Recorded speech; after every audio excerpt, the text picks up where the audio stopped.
মুন্সিগঞ্জের শ্রীনগর উপজেলায় সংঘবদ্ধ ভূমিদস্যু চক্রের নৃশংস নির্যাতনের শিকার হয়েছেন এক বিধবা নারী ও তার পরিবার।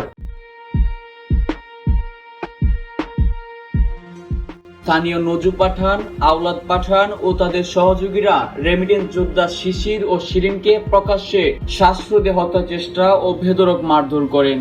আমার মেয়েকে হেনস্থা করাতে আমি মামলা করাতে আবুল শিকদার বারবার আমার হুমকি দুমকি দেয় এবং বাড়িতে ঘর বাড়ি ভাঙার জন্য লোকজন পাঠায়। কিন্তু এখন আমি সরকারের কাছে বিচার চাই। আমার তো কেউ নাই, সরকার জানি ন্যায় বিচার করেন, আমি তার সাহায্য কামনা করি। আমি তখন ব্রিজে ছিলাম, ব্রিজে থেকে যাওয়ার পরে দেখি আমার বাইরে গামছা পেঁচাইয়া মাটিতে শোয়া রাখছে।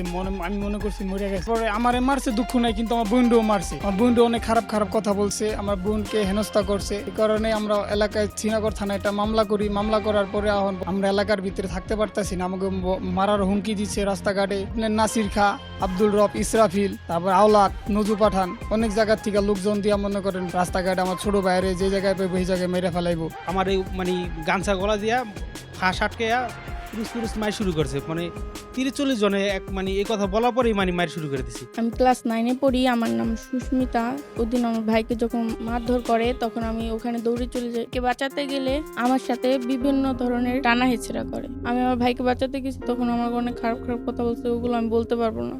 অভিযোগ রয়েছে শ্রীনগর থানার এসআই আব্দুল কাদের চক্রটির হয়ে কাজ করছেন এবং নির্যাতনের অংশ হিসেবে নিজ হাতে শিরিনকে হ্যান্ডকাফ দিয়ে নির্যাতন করেছেন। তো দেখি কিছু লোক আসলো ওই গ্রামের গ্রুপ সেটে, হঠাৎ করে দেখি চিল্লাচিল্লি মারামারি। তাই কাছে গেলাম, কাছে যেয়ে দেখলাম যে শিওন ভাইয়ের গলার ভিতরে গামছা দিয়া আর কিছু পোলাপান শিওন ভাইয়ের হাতে পায়ে দুটো টানতেছে, মারতেছে। অবস্থা এমন পরিস্থিতি দেখলাম যে আরেক স্কুল থাকলে সেই লোকটা একটা অ্যাক্সিডেন্ট হইতে পারতো। এ সময় ভুক্তভোগীদের ছোট বোন এক স্কুল ছাত্রী ভাইদের রক্ষা করতে গেলে তাকেও মারধর, শ্লীলতাহানি ও হত্যার হুমকি দেয় সন্ত্রাসীরা। বর্তমানে পরিবারটি বাড়িঘর ছেড়ে নিরাপত্তাহীনতায় পালিয়ে বেড়াচ্ছেন। ভুক্তভোগী পরিবার জানায় 2018 সালে এক শান্তিরক্ষা মামলায় মুচলেকা দিয়েও থামেনি চক্রটি।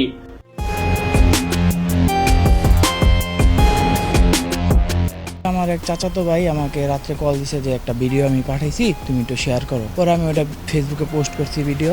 এতে আর কি আমার নামে অনেক হুমকি দামকি আইছে, যে যেমন মুখসাদ হ্যাঁ কইছে যে ই করছে, আমি মুখসাদ কি গেছে আমি দেখাই দিব। পরবর্তীতে আমার এই সাইড থেকে কল দেওয়া হয়েছে আর কি।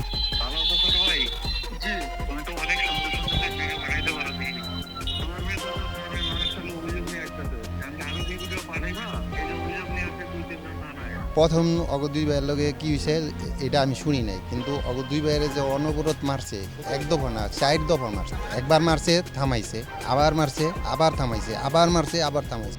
বিধবা সীমা বেগম আদালতে একটি মামলা দায়ের করেছেন।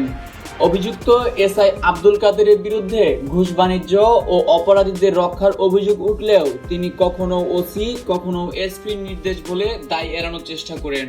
তবে শ্রীনগর থানার ওসি শাকিল আহমদ অভিযোগ গ্রহণ করে সুষ্ঠু তদন্তের আশ্বাস দিয়েছেন। সার্কেল এসপিও প্রয়োজনীয় ব্যবস্থা গ্রহণের কথা জানিয়েছেন।